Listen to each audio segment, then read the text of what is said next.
Hello नमस्कार आदाब सलाम सत श्री अकाल केम छो कस्से काय केरो हाल है केना छी अहाँ सब कैसन वानी हाउ आर यू कैसे हैं आप लोग केमो नाचो मनक काम खम्मा गनी हुकुम केमती अच्छंती की खबर। उम्मीद करता हूँ कि आप लोग बहुत अच्छे होंगे, स्वस्थ होंगे, दुरुस्त होंगे और आपका समय बहुत मज़े में बीत रहा होगा। देवी और सज्जनों, आज के इस वीडियो में मैं आपको बताने जा रहा हूँ राशिफल 10 मई और 11 मई के बारे में, क्योंकि देवी और सज्जनों आपको मैं बता दूं कि इस समय में चंद्रदेव जो हैं सो 10 और 11 मई को सिंह राशि में रहेंगे।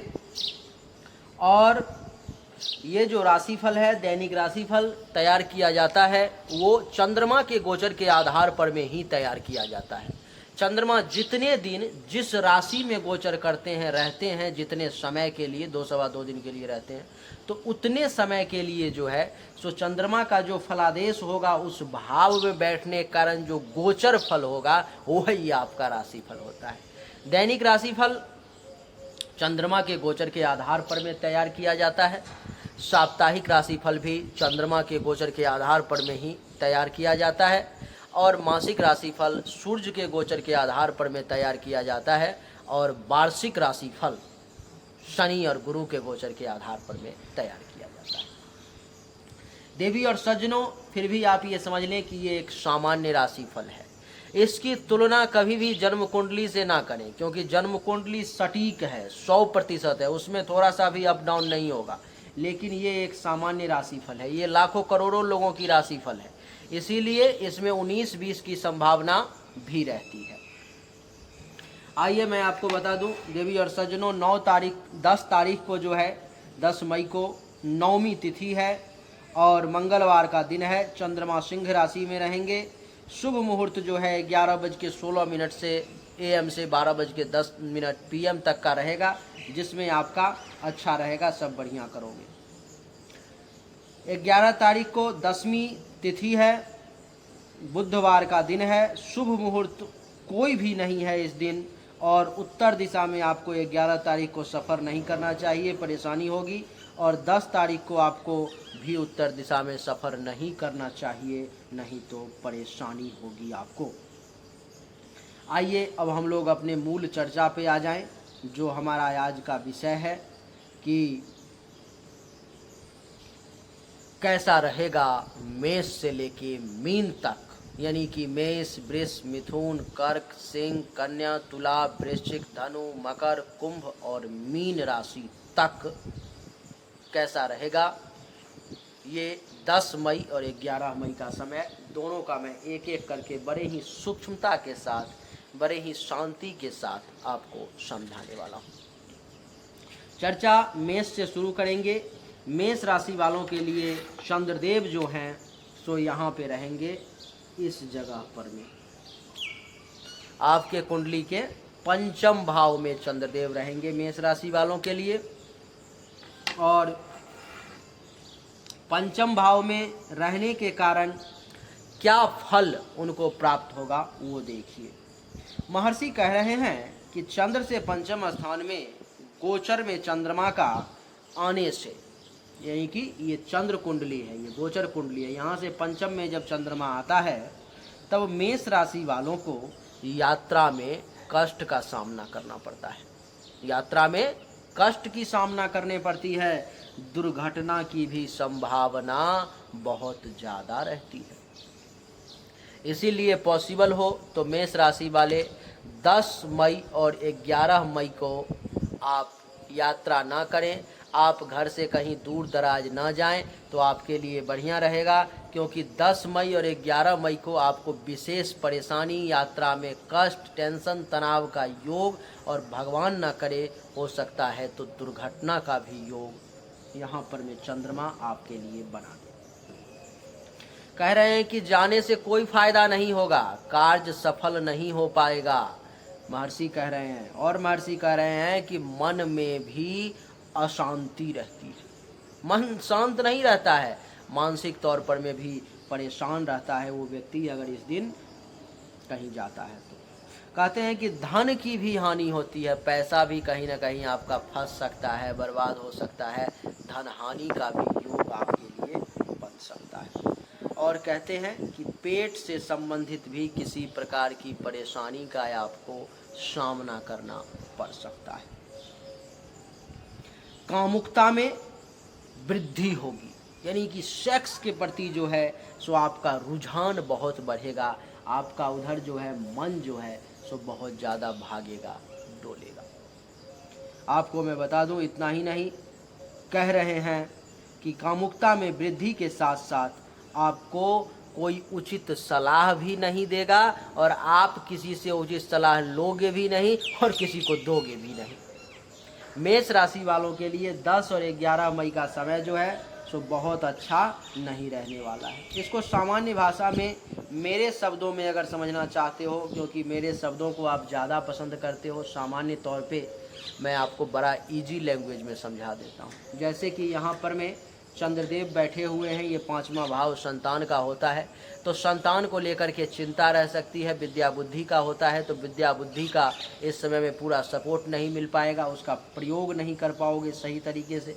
5वां भाव यश का होता है, यश में कुछ कमी का सामना करना पड़ सकता है। चाहने वालों की संख्या में भी कुछ जो है सो कमी आपको महसूस होगी, चाहने वाले लोग इस समय में कम चाहेंगे आपको। धर्म और मंगल कार्य भी जो है सो बहुत अच्छे तरीके से आप नहीं कर पाओगे। ननिहाल से भी इस समय में अगर विशेष लाभ लेने की सोच रहे हो तो नहीं मिलेगा। पेट से संबंधित कुछ परेशानी आ सकती है और इसकी 7वीं दृष्टि एकादश भाव पर में, तो आय जो है इस समय में इनकम कम होगी, लाभ कम मिलेगा, उपलब्धि की प्राप्ति में परेशानी का सामना करना आपको पड़ सकता है। इतना ही नहीं, ये जो भाव है सो आपके इच्छा पूर्ति का, मनोकामनाओं के पूर्ति का भी होता है, तो उसको लेकर के भी आपको परेशानी हो सकती है। बड़े भाई बहन सीनियर्स अथवा उनके समान व्यक्ति से भी आपको लाभ जो है सो कम मिलेगा। पुत्र वधू दामाद का सुख जो बुजुर्ग वर्ग के लोग हैं उनको इस समय में मेष राशि वालों को कम प्राप्त होगा। मेष के बाद वृषभ की चर्चा करेंगे। वृषभ राशि वालों के लिए जो है सो चंद्रदेव आ जाएंगे कुंडली के 4थे भाव में। यहाँ पर में वृषभ राशि वालों के लिए चंद्रदेव के आने के कारण जो है ये हो गया वृषभ का। यहाँ पर में आने के कारण जो है सो क्या क्या आपको फल मिलेगा उसको समझो। महर्षि कह रहे हैं कि वृषभ राशि वालों के लिए जब चंद्रमा कुंडली के 4थे भाव में आ जाता है तो स्वजनों से विवाद होती है, अपने लोगों के साथ टेंशन तनाव का सामना करना पड़ता है, लड़ाई झगड़ा की स्थिति जो है सो उत्पन्न हो सकती है। चित्त चंचल रहता है, मन जो है आपका इस समय में बड़ा चंचल रहता है, उसको शांत करने की कोशिश करोगे लेकिन महर्षि कह रहे हैं कि वो नहीं होता है। छाती से संबंधित कुछ परेशानी का भी सामना करना पड़ सकता है, चाहे वो छाती हृदय में गैस भर जाना हो अथवा कुछ दर्द हो या कुछ भी इस प्रकार की चीज़ें हो, आपको यहाँ से संबंधित जो है परेशानी कुछ आ सकती है। और कहते हैं कि भोजन सही समय पर प्राप्त नहीं होता और नींद में भी कुछ बाधा का सामना करना पड़ सकता है। उसके बाद कहते हैं कि जल तथा स्त्री से और महिलाओं को पुरुष से भय का इस समय में योग बन रहा है। महिलाओं को पुरुष से बच के रहना चाहिए 10 और 11 मई को, और पुरुष को महिलाओं से बच के रहना चाहिए। और नदी नाला तालाब समुद्र गंगा स्नान यमुना स्नान इन सब में जो है अभी नहीं पड़ना चाहिए। इन 2 दिनों में बच के रहना चाहिए, नहीं तो इससे खतरा है। समाज में भी कहीं न कहीं से कुछ अपमान का भय हो सकता है और स्त्री सुख में कुछ पुरुषों को कमी आ सकती है और स्त्रियों को पुरुष सुख में कुछ कमी की संभावना बन रही है।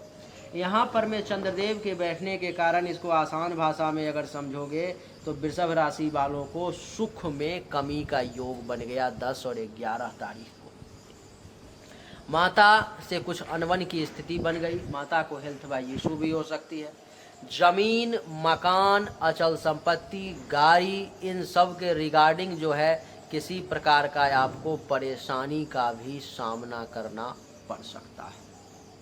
आपको मैं बता दूं कि अनएक्सपेक्टेड आपको धन हानि भी हो सकती है। अचानक से पैसा आपके पॉकेट से निकल सकता है।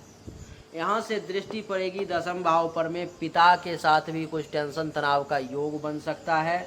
सरकार से फायदा कम मिलेगा। काम धंधा जो है आपका बहुत बढ़िया नहीं चलेगा। पद प्रतिष्ठा प्रभुता अधिकार मान सम्मान इस सब में भी कुछ कमी का योग आपको बनेगा। इन सब को लेकर के भी जो है आपको चिंतित और परेशान रहोगे। इसीलिए घुटने में दर्द भी हो सकता है। इसीलिए इस समय में आपको सावधान रहने की आवश्यकता है। आपको चाहिए कि आप इस समय में नमो चंद्रमसे नमः मंत्र का 5-5 बार 10 तारीख को और 5 बार 11 तारीख को स्नान करने के बाद अथवा दिन में जब भी मौका मिले जरूर जाप करें, ताकि खतरा कम हो। वृषभ के बाद अब मिथुन की चर्चा करेंगे। मिथुन राशि वालों के लिए ये हो गया आपका मिथुन राशि। मिथुन राशि वालों के लिए चंद्रमा जो है सो यहाँ आ जाएंगे कुंडली के तीसरे, और मिथुन कर्क सिंह। अब महर्षि मिथुन राशि वालों के लिए क्या रिजल्ट लेकर के आ रहे हैं। महर्षि कह रहे हैं कि चंद्रमा जब मिथुन राशि वालों के लिए गोचर कुंडली के तीसरे भाव में आ जाए तो उसको धन की प्राप्ति होती है। उसके पास में पैसे आते हैं, वस्त्र का सुख भी प्राप्त होता है, कपड़ा भी मनपसंद पहनने को मिलता है, स्वास्थ्य आपका ठीक रहता है। कह रहे हैं हेल्थ वाइज इशू का विशेष सामना नहीं करना पड़ता। इतना ही नहीं, दुश्मनों पर में भी आप विजय प्राप्त कर लेते हैं। दुश्मन भी आपका बाल बांका नहीं कर सकता। आगे कहते हैं और कि मन प्रसन्न रहता है, मन प्रसन्न चित्त रहता है। प्रेमिकाओं से सहवास का सुख भी आपको प्राप्त होता है। और कह रहे हैं कि बंधु जनों से भी लाभ की प्राप्ति होती है। इसके अलावा व्यक्तियों से संपर्क बढ़ता है और भाग्य भी वृद्धि होती है, भाग्य का भी सपोर्ट मिलता है मिथुन राशि वालों। इसको आसान भाषा में अगर मैं आपको समझाऊं तो ये तीसरा भाव जहां पर में चंद्रमा बैठे हुए हैं, ये छोटे भाई बहन का होता है। अगर आप इस समय में छोटे भाई बहन से कुछ लाभ लेना चाहते हो, कुछ फायदा लेना चाहते हो, कुछ उनसे काम करवाना चाहते हो, तो इस समय में आपके पास मौका है। आप उनको जरूर उनसे काम करवाएं, आप उनसे जरूर लाभ लें, क्योंकि आपको लाभ मिलने का योग है। अगर आपका जूनियर है कोई, जहां पर में आप कुछ जो है सो उससे लाभ लेना चाहते हो, उससे कुछ फायदा लेना चाहते हो, अपना कोई काम निकलवाना चाहते हो, तो मिथुन राशि वालों को इस समय में जरूर वो प्रयास करना चाहिए, क्योंकि 10 और 11 मई को वो काम उनका सफल होगा। ये जो तीसरा भाव है देवी और सज्जनों, आपके पराक्रम का भी होता है। तो मिथुन राशि वालों को इस समय में पराक्रमी बनने में भी देर नहीं लगेगी। 10 और 11 मई को बड़े पराक्रमी बने रहोगे, बहुत मजबूती के साथ जो है सो खड़े रहोगे। कहीं से कोई जो है दिक्कत नहीं है, बड़ा मजबूत रहोगे और आपको किसी भी प्रकार के परेशानी का सामना नहीं करना पड़ेगा। जिस काम में हाथ लगा दोगे, उसको जिसको चाह दोगे जिस काम को करना, उस काम को आप आसानी से कर लोगे। ये आपके पराक्रम की वृद्धि होगी। धैर्य आपका बड़ा मजबूत हो जाएगा, बड़े ही धैर्यवान बने रहोगे आप इस समय में। धैर्य आपका बहुत मजबूत रहेगा। आपको मैं बता दूं कि ये जो भाव है तीसरा, वो धैर्य के साथ साथ आपके गुप्त शत्रु का है। इस समय में अगर गुप्त शत्रु आपको विशेष परेशानी करने की कोशिश करेगा, तो आप ये मान करके चलो कि उस गुप्त शत्रु का ही नाश हो जाएगा। अगर नाश नहीं हुआ तो उसका पोल खुल जाएगा और वो आपके सामने में जो है सो आ जाएगा। आपको मैं बता दूं कि ये जो तीसरा भाव है देवी और सज्जनों, वो गले, नाक, कान, श्वसन अंग इन सब का भी होता है। इन सब से संबंधित अगर किसी भी प्रकार की आपको परेशानी है तो चंद्रदेव की कृपा से मिथुन राशि वाले इन सब संबंधित परेशानी में भी आपको राहत देखने को मिलेगी। तीसरा भाव आपके हाथों का होता है, हाथों में बल का एहसास होगा, ताकत, ऊर्जा। इस भुजा से किसी भी काम को कर पाने में आप इस समय में 10 और 11 तारीख को सक्षम होंगे मिथुन राशि वाले। यहाँ से दृष्टि पड़ेगी चंद्रमा की नवम भाव पर में, भाग्य का भाव होता है नौमा।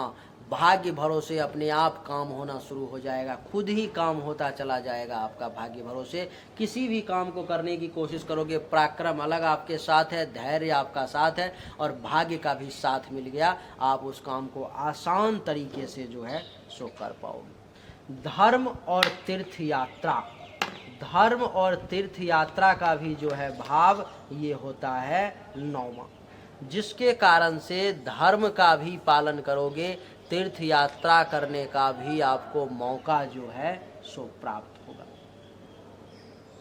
इतना ही नहीं, आपके यश में भी वृद्धि होगी। जो लोग ससुराल से लाभ लेना चाह रहे थे उनको ससुराल से भी लाभ मिलेगा। संत महात्मा ऋषि मुनि ब्राह्मण आचार्य इन सब से भी आपको आशीर्वाद जो है सो प्राप्त होगा और आपके सपनों को भी उड़ान मिलेगी।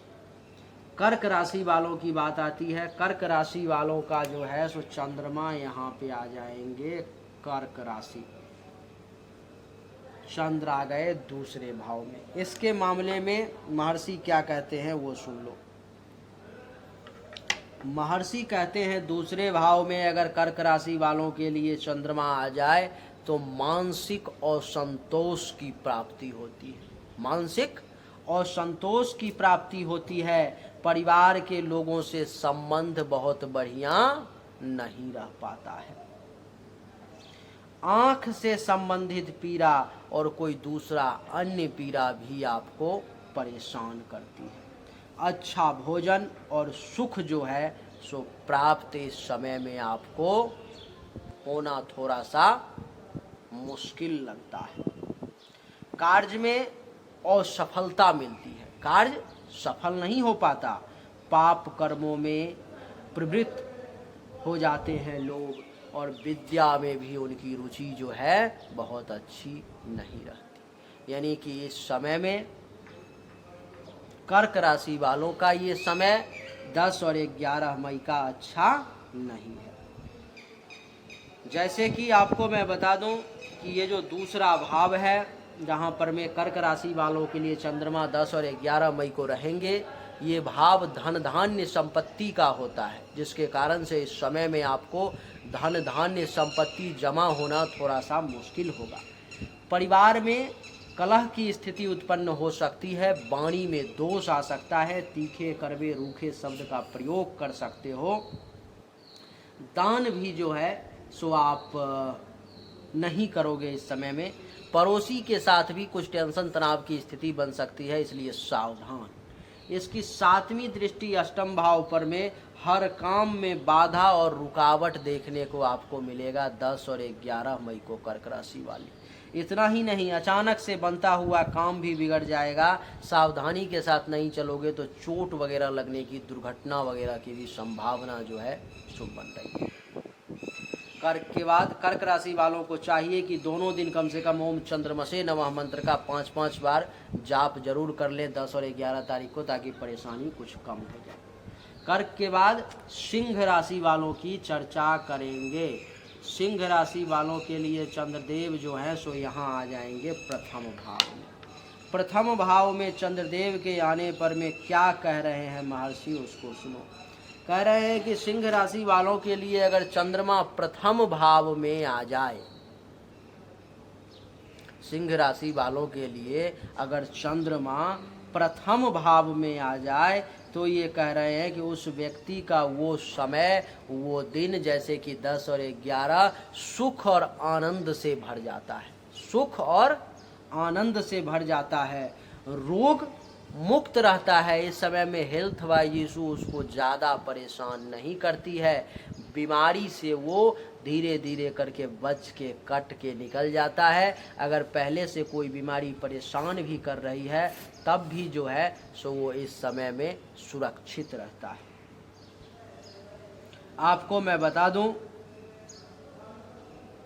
कि ये जो पहला भाव है आपके लिए ये बता रहे हैं कि उत्तम भोजन मिलेगा, बढ़िया खाना आपको खाने को मिलेगा, बढ़िया कपड़े प्राप्त होंगे, शैया सुख की प्राप्ति होगी और स्त्री के साथ संभोग का अवसर भी आपको प्राप्त होगा। स्त्री वर्ग को पुरुष के साथ संभोग का अवसर प्राप्त होगा। उपहार और धन की भी प्राप्ति का योग लेकर के सिंह राशि वालों के लिए चंद्रमा यहाँ पे बैठे हुए हैं। इसको आसान भाषा में अगर समझोगे तो आसान भाषा में ऐसे समझो कि यहाँ पर में चंद्रमा बैठे हुए हैं, जिसके कारण से आपको शरीर में चुस्ती फुर्ती बनी रहेगी, रंग रूप आपका बड़ा आकर्षक और मनमोहक बना रहेगा, ज्ञान में वृद्धि होगी, बल का एहसास होगा, मस्तिष्क यानी कि बुद्धि विवेक आपका बड़ा सही तरीके से काम करेगा, विवेक का सहारा मिलेगा, शील स्वभाव चरित्र भी इस समय में आपका चंद्रदेव के कारण सिंह राशि वाले बहुत अच्छा रहेगा। गर्व करने लायक हो सकता है, कोई काम भी कर लो और विनम्रता भी बनी रहेगी और स्वभाव भी आपका बढ़िया रहेगा। चंद्रमा की 7वीं दृष्टि सप्तम भाव पर में जीवन साथी के साथ वक्त बिताने का मौका मिलेगा, जीवन साथी के साथ आनंद की प्राप्ति भी हो, काम और वासना दोनों की पूर्ति होगी, वैवाहिक जीवन भी बढ़िया चलेगा, दैनिक रोजगार व्यवसाय भी आपका अच्छा रहेगा, प्राइवेट पार्ट से संबंधित लिंग, योनि, गुदा मार्ग, अंडकोश, किडनी, इन सब से संबंधित किसी प्रकार की अगर परेशानी होगी तो उसमें आपको राहत देखने को मिलेगा। दुश्मन जो है आपका वो बाल भी बांका नहीं कर पाएगा। पार्टनरशिप में अगर कुछ परेशानी है तो वो भी इस समय में ठीक होगी और आपको अच्छा से अच्छा रिजल्ट, बेहतर से बेहतर रिजल्ट चंद्रदेव सिंह राशि वालों को देंगे।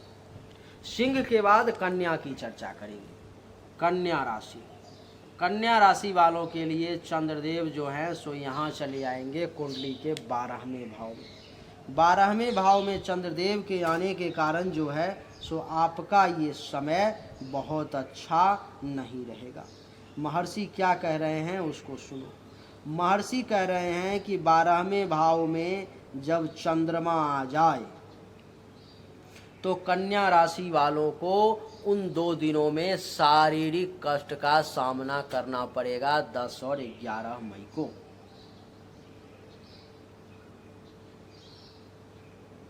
अच्छा, और क्या कह रहे हैं कि विशेष करके आँखों से संबंधित कुछ परेशानी का आपको सामना करना पड़ सकता है, और कह रहे हैं कि धन की कुछ हानि हो सकती है तो कुछ मान की भी हानि हो सकती है, और कह रहे हैं कि पुत्रादि का सुख भी इस समय में, संतान का सुख भी आपको इस समय में बहुत अच्छे तरीके से प्राप्त नहीं हो पाएगा।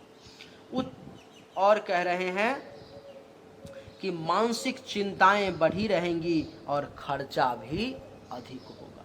इसको आसान भाषा में मैं आपको समझा देता हूँ। कह रहे हैं कि कन्या राशि वालों के लिए ये जो भाव है ये व्यय का भाव है, खर्च का भाव है 12वां, तो इस समय में खर्चा ज़्यादा होगा। ये धन हानि का भाव है तो इस समय में आपका धन हानि ज़्यादा होंगे। ये जो है सो आपके लिए अस्पताल का खर्चा का घर है तो अस्पताल का खर्चा ज़्यादा होगा। ये आपके आँख और पाँव का भाव है तो आँख में दर्द अथवा पाँव में चोट दर्द की संभावना भी रहेगी। कन्या की 7वीं दृष्टि जो है 6ठे भाव पे पड़ेंगे, जिसके कारण से दुश्मन परेशान करेगा, चिंता में वक्त बीतेगी, हेल्थ वाइज इशू का सामना करना पड़ेगा। हो सकता है किसी से कर्ज वगैरह ले रखे हो तो वो परेशान करे, अथवा किसी से कर्ज लेने के लिए जाओगे तो वो मिल जाएगी। केस मुकदमा अगर किसी प्रकार का चल रहा है वहाँ पर में कुछ उतार चढ़ाव परेशानी की स्थिति सामने जो है सो आ सकती है। कोई अपयश कलंक भी लग सकता है और शोक और दुख का भी प्राप्ति आपको 10 और 11 मई को करना ही पड़ेगा। इससे बचने के लिए महादेव को थोड़ा सा पानी में जल में दूध मिला करके चढ़ाओ, दोनों दिन आपके लिए अच्छा रहेगा। कन्या के बाद तुला की चर्चा करते हैं। तुला राशि, चंद्र यहाँ पे आ जाएंगे। एकादश भाव में।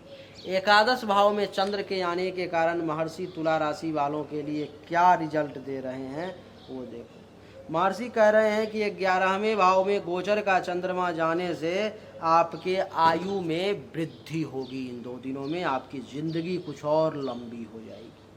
कह रहे हैं कि व्यापार में भी पर्याप्त लाभ मिलेगा। जो बिजनेस व्यापार करते हो वहाँ भी खूब पैसे की प्राप्ति होगी। और कह रहे हैं कि पुत्रादि से भी सुख की प्राप्ति का योग बनेगा। अगर आप उस एज में हो, उस स्टेज में हो जहाँ पर में बच्चे हैं, संतान हैं आपको, तो वहाँ से भी विशेष लाभ का योग बन रहा है। कह रहे हैं कि उत्तम भोजन समयानुकूल प्राप्त होगा। बढ़िया भोजन जो है सो समय से प्राप्त होगा। मित्रों से हास परिहास होगा और स्त्री सुख में समय व्यतीत होगा। प्रफुल्लित मन महत्वाकांक्षा पूर्ति की ओर अग्रसर होगी और स्त्री पक्ष से भी आपको कुछ लाभ की प्राप्ति होगी और तरल पदार्थों से भी आय की संभावना का योग बनेगा। इसको आसान भाषा में मैं समझा दूं आपको, तो ये जो एकादश भाव है देवी और सज्जनों, वो आय का है। तो आय में वृद्धि होगी, पैसा प्राप्त होगा, लाभ की प्राप्ति होगी, आमदनी में वृद्धि होगी, लाभ मिलेगी, उपलब्धि की प्राप्ति होगी। ये मनोकामना पूर्ति का भी घर है, तो मनोकामनाओं की पूर्ति होगी। बड़े भाई बहन सीनियर्स इन सब का भी सुख और सपोर्ट आपको प्राप्त होगा। और जो बुजुर्ग वर्ग के लोग हैं उनको पुत्र वधू दामाद का सुख भी यहाँ से प्राप्त होगा। इसकी 7वीं दृष्टि पंचम भाव पर में, जिसके कारण से संतान से सुख के योग बनेंगे, विद्या और बुद्धि की प्राप्ति होगी, यश में वृद्धि होगी, चाहने वालों की संख्या भी बढ़ेगी, धर्म और मंगल कार्य भी करोगे, ननिहाल से भी कुछ अगर लाभ लेना चाहते हो तो मिल जाएगा, पेट से संबंधित परेशानी में आपको राहत देखने को मिलेगी, इससे संबंधित भी किसी प्रकार की परेशानी आपको परेशान नहीं करेगी। तुला के बाद अब हम लोग वृश्चिक राशि की चर्चा करेंगे। वृश्चिक राशि वालों के लिए जो है सो चंद्रदेव यहाँ पर में कुंडली के 10वें भाव में आ जाएंगे। कुंडली के 10वें भाव में वृश्चिक राशि के लिए चंद्रदेव के आने के कारण क्या कह रहे हैं महर्षि वो सुनो। इसको थोड़ा ठीक से लिख देता हूँ। ये वैसे तो समझ ही रहे हो आप, मैं बोल देता हूँ तो। चंद्रदेव के 10वें भाव में बैठने के कारण महर्षि कह रहे हैं कि वृश्चिक राशि वालों के अभिष्ट कार्यों की सिद्धि होगी। यानी कि जो इच्छा है उनकी, जो वो चाह रहे हैं, जो वो प्राप्त करना चाहते हैं, वो 10 और 11 तारीख को उनमें से कुछ इच्छाएं उनकी पूरी हो सकती है। कह रहे हैं कि सभी कार्य सरलता से पूर्ण हो जाएंगे। जो भी कार्य काम धंधा करना चाह रहे हो वो सरलता से पूर्ण हो जाएगा। आपका स्वास्थ्य जो है सो काफ़ी अच्छा रहेगा। सरकार की तरफ से, मालिक के तरफ से, जहाँ पे काम करते हो अपने सीनियर्स के तरफ से भी धन और सम्मान की प्राप्ति का योग बन रहा है। नौकरी में पदोन्नति की प्राप्ति होगी। उच्चाधिकारी, जो अपने से उच्च अधिकारी हैं, वो लोग आपसे प्रसन्न होंगे और उत्तम गृह का सुख भी प्राप्त होगा। बढ़िया घर में रहने का मौका मिलेगा, अथवा जो घर है आपके पास वही आपको अच्छा लगेगा। यहाँ पर मैं बैठने के कारण मैं आपको थोड़ा सा इसको आसान कर देता हूँ। यहाँ पर मैं चंद्रदेव बैठ गए वृश्चिक राशि वालों के लिए, तो उनके लिए जो है सो ये पिता से लाभ का योग बनाएंगे, सरकार से फायदा, काम धंधा कारोबार में वृद्धि करना, पद प्रतिष्ठा मान सम्मान में 4 चांद लगाना। और इसकी 7वीं दृष्टि चतुर्थ भाव पर में सुख में भी वृद्धि के योग, माता से भी फायदे के योग, मकान प्राप्त का सुख का योग, जमीन के सुख का योग, अचल संपत्ति के सुख का योग, अनएक्सपेक्टेड कुछ धन लाभ का योग। ये जो भाव है आपके छाती, हृदय, फेफड़ा, इन सब का भी होता है। तो इन सब से संबंधित अगर किसी वृश्चिक राशि वालों को परेशानी अगर ज़्यादा परेशान कर रही होगी तो इन 2 दिनों में वो राहत महसूस करेंगे, उन्हें कम परेशानी ये परेशान करेगी। यहाँ पर में चंद्रमा बैठा हुआ है, जिसके कारण से जहाँ पर में जाओगे उस जगह पर में मान सम्मान की प्राप्ति आपको अवश्य होगी। वृश्चिक के बाद अब धनु राशि की चर्चा करेंगे। धनु राशि वालों के लिए ये हुआ आपका धनु और ये हो गए आपके चंद्रदेव जो नवम भाव में बैठे हुए हैं। धनु राशि वालों के लिए जो है सो चंद्रमा आपके कुंडली के नवम भाव में विराजमान रहेंगे। यहाँ पर में विराजमान रहने के कारण क्या फल धनु राशि वालों को 10 और 11 मई को प्राप्त होगा, महर्षि क्या कह रहे हैं सुनिए। महर्षि कह रहे हैं कि धनु राशि वालों के लिए चंद्रमा के नवम भाव में आने के कारण उनको मालिक के तरफ से, ऑनर के तरफ से, सीनियर्स के तरफ से, सरकार के तरफ से कुछ परेशानी का सामना करना पड़ सकता है। और कह रहे हैं कि व्यवसाय बिजनेस जो लोग करते हैं, अपना कुछ काम धंधा कर रहे हैं, उनको कुछ हानि भी उठानी पड़ सकती है। और कह रहे हैं कि आपको अपने बच्चों से भी कुछ मतभेद की स्थिति इस समय में उत्पन्न हो सकती है। और कह रहे हैं देवी और सज्जनों कि स्वास्थ्य भी थोड़ा संतान का नरम रहेगा और आपका भी हेल्थ वाइज जो है सो कुछ परेशानी आपको परेशान कर सकता है। इसीलिए पूरा सावधानी के साथ चलने का प्रयास करेंगे। आपको मैं बता दूं कि महर्षि कह रहे हैं कि पेट से संबंधित अथवा छाती से संबंधित भी कुछ परेशानी आपको परेशान कर सकती है। इनका कहना है कि दुश्मन भी कुछ आपको परेशान कर सकता है। इन 2 दिनों में अगर आप चाहेंगे कि भाग्य भरोसे आपका काम हो जाए, भाग्य भरोसे आप कुछ कर लो, तो वो करना थोड़ा सा आपके लिए कठिन रहेगा, क्योंकि भाग्य इस समय में 10 और 11 मई को साथ थोड़ा कम ही देगा। और कह रहे हैं देवी और सज्जनों कि जहाँ पर में भी आप काम करते हैं, जो भी काम करते हैं, उस जगह पर में कुछ परेशानी आपको हो सकती है। इसको मैं आसान भाषा में थोड़ा समझा देता हूँ। जैसे कि आपका चंद्रमा नवम भाव में बैठा हुआ है धनु राशि वाले, तो धनु राशि वालों नवम भाव जो है सो आपके भाग्य का होता है। इस समय में भाग्य का सपोर्ट सहयोग आपको कम मिलेगा। नवम भाव आपके धर्म और तीर्थ यात्रा का होता है, तो धर्म कर्म का पालन भी बहुत अच्छे तरीके से आप नहीं कर पाओगे। तीर्थ यात्रा वगैरह में भी कुछ परेशानी का सामना करना पड़ेगा। यश में भी कुछ कमी की अनुभूति होगी। साला साली से भी अगर कुछ लाभ लेने के बारे में विचार कर रहे हो, सोच रहे हो, तो इस समय में आपको लाभ कम मिलेगा। आपका विचार जो है उधर नहीं मान सम्मान पाएगा, ससुराल से बहुत फायदा नहीं मिल पाएगा आपको। ये जो 9वां भाव है देवी और सज्जनों, संत महात्मा ऋषि मुनि ब्राह्मण आचार्य गुरु इन सब का भी होता है। इन सब से बड़े विनम्रता के साथ आपको आशीर्वाद लेना पड़ेगा, नहीं तो वो आपको प्राप्त नहीं होगा। ये जो भाव है मित्रों आपके सपनों का भी भाव है, तो सपने इस समय में कम पूरे होंगे, सपने को उड़ान नहीं मिलेगी।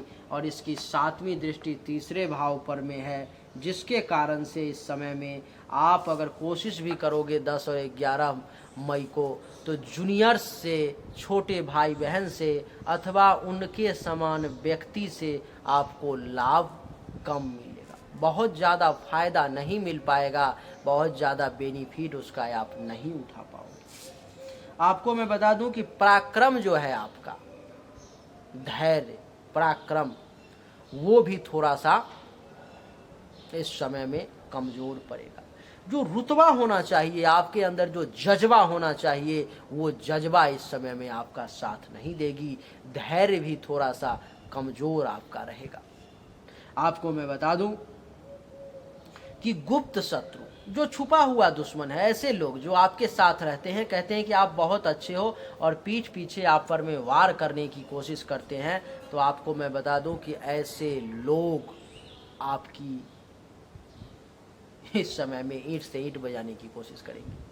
यानी कि आपके पीठ पीछे आप पर में वार करने का प्रयास करेंगे, आपको किसी न किसी प्रकार से डैमेज करने की कोशिश करेंगे। गले, नाक, कान, श्वसन अंग से संबंधित कुछ माइनर प्रॉब्लम भी आपको परेशान कर सकती है। धनु के बाद अब मकर राशि की चर्चा करेंगे। मकर राशि वालों के लिए चंद्रदेव आ जाएंगे यहाँ पर में अष्टम भाव में। अष्टम भाव में चंद्रदेव के आने के कारण मकर राशि वालों के लिए महर्षि क्या कहते हैं उसको सुनिए। कह रहे हैं कि मकर राशि वालों के लिए जब चंद्रमा अष्टम भाव में आ जाता है तो उसने समय में व्यक्ति को अपच, श्वास में परेशानी, खांसी, छाती से संबंधित भी कुछ परेशानी का उसको सामना करना पड़ सकता है। लड़ाई झगड़ा, वाद विवाद की भी कुछ स्थिति उत्पन्न हो सकती है। मानसिक क्लेश भी कुछ परेशान कर सकता है। सही समय पर में मनपसंद भोजन प्राप्ति करने में भी परेशानी का सामना करना पड़ता है। कुछ बड़ी कष्ट भी उसको परेशान करती है और धन का हानि भी होता है। ये जो आठवां भाव है देवी और सज्जनों, रैंडम लॉस का भाव होता है। आप अनुभव करोगे कि 10 और 11 तारीख को थोड़ा क्यों न जाए, लेकिन पैसा आपका अचानक से धन हानि भी हो सकता है। आपके अचानक से बनते हुए काम बिगड़ भी सकते हैं और ये आठवां भाव रुकावट का होता है। तो आप जिस काम को करने की कोशिश करोगे 10 और 11 तारीख को, अनुभव करोगे कि उसमें ज़्यादा से ज़्यादा रुकावट, ज़्यादा से ज़्यादा परेशानी का आपको सामना करना पड़ रहा है। आप चाह रहे हो कि उस काम को सही तरीके से किया जाए, जल्दी से किया जाए, लेकिन उसको आप संपन्न नहीं कर पा रहे हैं।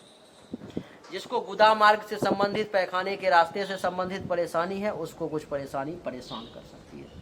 इसकी 7वीं दृष्टि दूसरे भाव पर में, जिसके कारण से दूसरा भाव धन धान्य संपत्ति का होता है। तो धन धान्य संपत्ति जो है इस समय में जमा करने में आप असफल रहोगे। जमा पूंजी में से ही आपका कुछ खर्च हो जाए, ऐसी संभावना है। ये दूसरा भाव आपके परिवार का भी होता है, तो परिवार से भी कुछ कलह की स्थिति, कुछ टेंशन तनाव का मामला सामने आ सकता है। कुछ वाद विवाद की स्थिति सामने आ सकती है। देवी और सज्जनों, ये जो दूसरा भाव है आपके वाणी का भी होता है, तो वाणी में भी कुछ दोष की स्थिति सामने आ सकती है। कुछ ऐसी बात किसी को बोल सकते हो जिसके कारण लोगों को तकलीफ हो सकती है। ये जो दूसरा भाव है देवी और सज्जनों, आपके पड़ोसी का भी होता है। हो सकता है पड़ोसी से भी कुछ टेंशन तनाव हो जाए। ये गर्दन का भी भाव दूसरा ही होता है, तो कुछ गर्दन में भी दर्द वगैरह का आपको सामना करना पड़ सकता है, इसलिए सावधान। देवी और सज्जनों, मकर के बाद अब हम लोग कुंभ राशि की चर्चा करेंगे। कुंभ राशि वालों का समय कैसा रहेगा, आइए वो बताता हूँ। मकर राशि वाले अगर कोई उपाय करना चाहते हैं तो चीनी को थोड़ा सा चीटी डाल दें, इनके लिए बढ़िया रहेगा। देवी और सज्जनों, कुंभ राशि वालों के लिए 7वें भाव में चंद्रमा के बैठने के कारण महर्षि कह रहे हैं कि 7वें भाव में जब गोचरवश चंद्रमा आ जाए तो उस व्यक्ति को अचानक से धन लाभ वगैरह बहुत होता है। जातक को पर्याप्त काम सुख, सेक्सुअल सेटिस्फैक्शन की प्राप्ति होती है। छोटी छोटी लाभदायक यात्राएं भी प्राप्त होती है। वाणिज्य तथा व्यवसाय से भी उसको लाभ की प्राप्ति होती है। उत्तम भोजन का सुख मिलता है। पीने के लिए बढ़िया चीजें मिलती है। सोने के लिए बढ़िया बिस्तर मिलता है। और कहते हैं स्वास्थ्य भी अच्छा रहता है। वाहन की प्राप्ति होती है और ख्याति की भी प्राप्ति होती है। हर मामले में यहाँ पर में बढ़िया सुख उनको प्राप्त होता है। ये 7वां भाव देवी और सज्जनों जीवन साथी का होता है। तो जीवन साथी के सुख मिलने के योग, काम वासना की पूर्ति, वैवाहिक जीवन का अच्छा होना, दैनिक रोजगार व्यवसाय का बढ़िया चलना, प्राइवेट पार्ट से संबंधित परेशानी का दूर होना, प्रत्यक्ष जो दुश्मन है उससे टकरा करके उस पर विजय प्राप्त करना, और इसकी 7वीं दृष्टि प्रथम भाव पर में शारीरिक तौर पे मजबूत होना, रंग रूप बड़ा सुंदर दिखना, ज्ञान में वृद्धि, बल की प्राप्ति, दिमाग का तेजी से काम करना, विवेक का सहारा मिलना, शील स्वभाव का बढ़िया रहना, गर्व करने लायक काम करना, विनम्रता का बना रहना और स्वभाव भी अच्छा रहना।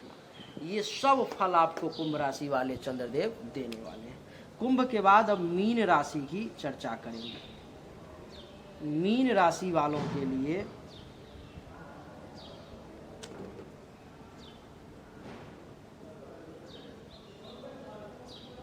चंद्रदेव छठे भाव में यहां पर में आ जाएंगे। मीन राशि वालों के लिए जो है देवी और सज्जनों क्या कह रहे हैं महर्षि कह रहे हैं कि छठे भाव में जब चंद्रमा आ जाए मीन राशि वालों के लिए तो जातक को अचानक से धन लाभ मिलता है, स्वास्थ्य भी अच्छा रहता है, यश की प्राप्ति होती है, आनंद की प्राप्ति होती है, महिलाओं से संपर्क बढ़ता है और अपने घर में भी सुख की प्राप्ति होती है। शत्रुओं से विजय प्राप्त होती है, रोग का नाश होता है, लेकिन खर्चा थोड़ा ज्यादा होता है। आसान भाषा में इसको मैं समझा दूं, छठे भाव में चंद्रमा के बैठने के कारण आपके दुश्मन का नाश होगा, चिंताएं खत्म होंगी, रोग खत्म होंगे, ऋण खत्म होंगे, केस मुकदमा दूर होगा, पेट से संबंधित परेशानी दूर होगी, अपयश कलंक शोक और दुख का नाश होगा। इसकी 7वीं दृष्टि 12वें घर पर में खर्चा थोड़ा सा ज़्यादा होगा, सैया सुख की प्राप्ति होगी, विदेश से अगर कहीं से कोई कनेक्शन है तो वहाँ से कुछ लाभ मिलेगा, अस्पताल के खर्चों पर कंट्रोल होगा और हर मामले में आपको चंद्रमा यहाँ पर में बढ़िया रिजल्ट देने वाले हैं। उम्मीद करता हूँ कि आपको हमारा ये वीडियो पसंद आया होगा। अगर आपको अच्छा लगा तो इस वीडियो को लाइक करें, शेयर करें, चैनल को सब्सक्राइब करके इसके बेल आइकन के बटन को दबा दें। एक बार फिर से आप सभी का बहुत बहुत धन्यवाद। Thank you so much. जय हिंद, वंदे मातरम। बोलिए राधे राधे।